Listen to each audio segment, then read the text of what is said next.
কালো জিরে বাটা কি করে বানাই আমি আপনাদেরকে দেখাচ্ছি। প্রথমে দিয়ে দিলাম দুটো শুকনো মরিচ, তারপরে দিয়ে দিলাম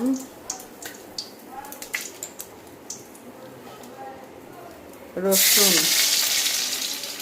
তারপরে দিয়ে দিলাম পেঁয়াজ আর লঙ্কা। এগুলো হবে কালো জিরে বাটা।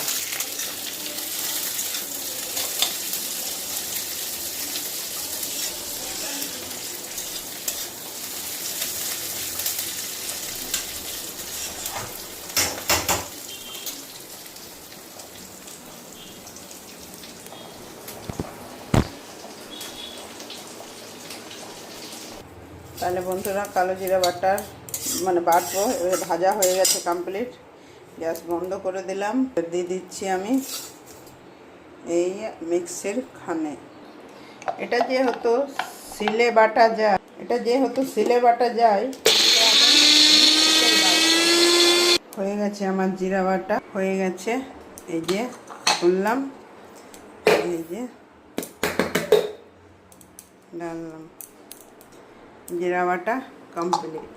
এই যে মস্ত হয়েছে। একবার আপনারা এমনি বানিয়ে ভাতের সাথে খেয়ে দেখবেন, খুব মজা।